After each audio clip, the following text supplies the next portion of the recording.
అందరికీ నమస్కారం. నేనివాళ చెప్పబోయేటువంటి కథ 'నారద గర్వభంగం'. నారద మహర్షి త్రిలోక సంచారి. నిరంతరం నారాయణ నామస్మరణ చేసేటువంటి మహాభక్తుడు. అంతేకాదు కళాభోజుడనేటువంటి పేరు గూడా ఉందాయనకు. ఆ ఆ ఆరోపణ ఉన్నప్పటికి గూడా లోక కళ్యాణం కోసమే కలహం పెట్టేవాడు. ఓ జాతికి ఒక మహత్తరమైన సందేశం ఇచ్చేవాడు ఆ కలహం ద్వారా. అంతే తప్ప కలహభోజుడు అంటే ఆ కలహాలతోనే జీవితం గడిపేవాడు అని గాదు అర్థం. లోకాల యొక్క శ్రేయస్సును దృష్టిలో పెట్టుకునేవాడు. అయితే ఎంతటి గొప్పవాళ్ళు అయినా ఏదో దోషం, ఏదో ఒక లోపం కనపడుతూనే ఉంటుంది. మనం మాత్రం ఆ దోషాలు, ఆ లోపాలు వాటిని తీసుకొని విమర్శించకూడదు. వాళ్ళలో ఉన్న మంచితనమే తీసుకోవాలి. అది. హంస ఎలా పాలు తీసుకొని నీటిని వదిలిపెట్టేస్తుందో, అలా ప్రతి మనిషి గూడా ఎదుటి మనిషిలో ఉన్నటువంటి లోపాలను లెక్కబెట్టకూడదు. తప్పుల్ని లెక్కబెట్టకూడదు. అయితే జ్ఞానం ఇవ్వాలి అనుకున్నప్పుడు, అది తప్పు నాయనా, ఇది మంచిది నాయనా అని మనం చెప్పవచ్చు. జ్ఞానం పంచాలనుకున్నప్పుడు. సరే కథలోకొద్దాం. నారదుడు ఓసారి తండ్రి గారైనటువంటి బ్రహ్మను కలుసుకోవాలనే ఉద్దేశంతో కొన్ని సందేహాలు కలిగినాయి ఆయనకు. ఆ సందేహాలు తీర్చుకుందామని బ్రహ్మలోకానికి వెళ్ళాడు.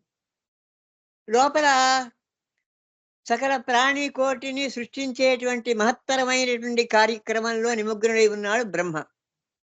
బయట సరస్వతీదేవి వీణ వాయించుకుంటూ కూర్చుంది. వీణా వాదనల్లో చాలా సుప్రసిద్ధురాలు. సకల కళలకు దేవత ఆమె, అధిదేవత ఆమె. ఆమె అలా ఉన్నటువంటి సమయంలో నారదుడు లోపలికి పోవడానికి చేస్తుంటే, నారదుడిని ఆపింది సరస్వతీమాత.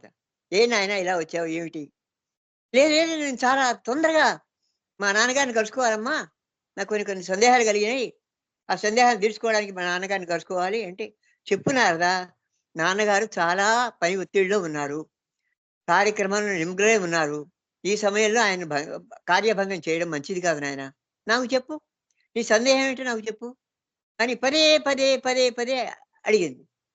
"ఏమిటి తల్లి నువ్వు ఊరికే అడుగుతావు? నీకేం తెలుస్తుంది? నాకు కలిగిన సందేహాలు తీర్చడం నీ వల్ల కాదు. నాన్నగారి దగ్గరికే పోవాలి.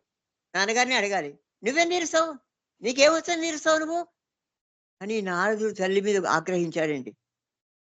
ఆగ్రహించి, "నేను లోపలికి వెళ్ళాల్సిందే" అంటూ సరస్వతీదేవి ఎంత వారిస్తున్నా కూడా వినకుండా వేగంగా, శీఘ్రంగా బయలుదేరి లోపలికి వెళ్ళాడు.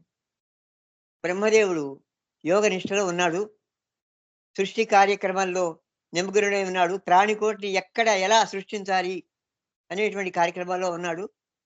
వెంటనే వచ్చి నారదుడు బ్రహ్మదేవుణ్ణి, "నాన్నగారు, నాన్నగారు, నాకో సందేహం కలిగింది. ఈ సందేహాన్ని తీరుస్తారని వచ్చాను. మీ వల్ల తప్ప ఎవరి వల్ల ఇది తీరదు అనే ఉద్దేశంతో వచ్చాను నాన్నగారు." కళ్ళు తెరిచాడు బ్రహ్మదేవుడు. "ఏం నాయనా సందేహం?" అన్నాడు. కానీ నారదుడి యొక్క నోట్లో నాలుక ఆడటం లేదు. మాట తడబడుతోంది. స్పష్టంగా చెప్పలేకపోతున్నాడు. మాట రావటం లేదు. ఎంతసేపటికి మ్యా మ్యా మ్యా మ్యా ఇట్లా సైగలు చేస్తున్నాడు, మాట్లాడుతున్నాడు. ఏమిటి తను మాట రావట్లేదు అని ఆశ్చర్యపోతున్నాడు. ఆదుర్దా పడుతున్నాడు నారదుడు.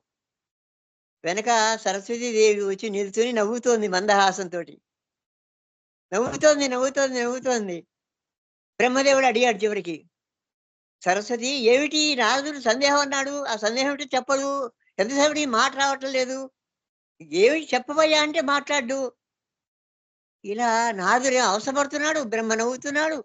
సరస్వతి అని అడుగుతున్నాడు. సరస్వతీదేవి నవ్వుతోంది. చివరికి ఆ సరస్వతి మాత అంది గదా! "ఏం చెప్పాలండి? నాకు చెప్పు నాయనా. నాన్నగారు చాలా పని ఒత్తిడిలో ఉన్నాడు. నీ సందేహాలు నేను తీరుస్తాను. నాకు చెప్పు నాయనా" అంటే, "నీ వల్ల ఏమైతుందని" అన్నాడు. అంతే. ఇంకా మిమ్మల్ని ఏమి అడగలేకపోయినాడు. మీకు తెలుసు కదా కారణం. ఇంకా నేను చెప్పేదేముంది అంది సరస్వతీదేవి. బ్రహ్మ చిరునవ్వు నవ్వాడు. "పిచ్చివాడా! తల్లి అడిగితే తల్లికి సందేహం చెప్పకుండా తండ్రి దగ్గరికొస్తావా? తల్లికి తెలియని విషయం ఉంటుందా? మాట రావాలన్నా, మాట పోవాలన్నా ఏదైనా తల్లి యొక్క అనుగ్రహమే. సరస్వతి మాత యొక్క అనుగ్రహమే కదా! నాయనా ఎంత పిచ్చివాడవయ్యా! ఏమిటి ఇలా ఆయన తోసిపుచ్చి, ఆయన అవహేళన చేసి, ఆయన్ని అలక్ష్యం చేసి నువ్వు నా దగ్గరికి వస్తావా? నీ సందేహాన్ని తల్లితో చెప్పలేకపోయావా నాయన? ఇగో దీనికి శిక్ష ఇట్లా జరిగింది నాయన. అంటే వెంటనే నారదుడు వెనక్కి తిరిగి ఆ తల్లి కాళ్ళ మీద పడ్డాడు. ఏడుస్తున్నాడు. కంటి వెంట ధారాపాతంగా నీరు కారుతోంది. మాట రావట్లేదు. చేతులు జోడించాడు. పాదాల మీద పడ్డాడు. క్షమించమ్మా, క్షమించమ్మా, క్షమించమ్మా అని అడుగుదామంటే మాట రావటం లేదు. తల్లి నవ్వుకుంది సరస్వతీదేవి. చూడు నాయన, సరస్వతీదేవిని, తల్లిని అవమానపరిచిన వాడికి, అవహేళన చేసిన వాడికి, అటువంటి గర్విష్ఠుడైనటువంటి వాడికి ఏ శిక్ష లభిస్తుందో ఇప్పుడు చూసావా నాయన? విన్నావు కదా! అనుభవించావు కదా! కాబట్టి తల్లిని ధిక్కరించకూడదు. అవహేళన చేయకూడదు. అంతేగాక సరస్వతీదేవిని నువ్వు అవమానించావు నువ్వు. నీకేం తెలీదు పోమ్మా అని నన్ను పక్కకు నెట్టేశావు. కాబట్టి నీవు ఇకనైనా తెలుసుకో అంటూ ఇలా ఆ నాలుక శాపమని నాలుక మీద వేలుతో రాసింది ఓంకారం. అంతే. మహా పండితుడైపోయినాడు. ఇంతకుముందు రానిటువంటి గానం కూడా వచ్చేసింది. సందేహాలన్నీ తీరిపోయినాయి. మాట బ్రహ్మాండంగా వచ్చేసింది. తల్లి నాకు ఏ సందేహం ఇప్పుడు ఏమీ స్ఫురించట్లేదు.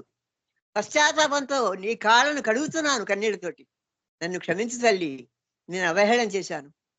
కాబట్టి సరస్వతీదేవి యొక్క అనుగ్రహం ఉంటేనే ఎవరికైనా మాట వస్తుంది, విద్య వస్తుంది, జ్ఞానం వస్తుంది, పండితుడు అవుతాడు, కళాకారుడు అవుతాడు, ప్రపంచానికి మంచి సందేశం ఇస్తాడు, లోక కళ్యాణ కారకుడు అవుతాడు అనేటువంటి గొప్ప మహత్తరమైనటువంటి సందేశం ఈ కథ ద్వారా మనకు తెలుస్తోంది. నారద గర్వభంగం అలా జరిగింది. తల్లి యొక్క అనుగ్రహం కలిగింది. అతని మాట వచ్చింది. బ్రహ్మదేవుడికి నమస్కరించాడు. తిరిగి వేరే లోకాలకు సంచరించడానికి వెళ్ళిపోయాడు. ఇది కథ.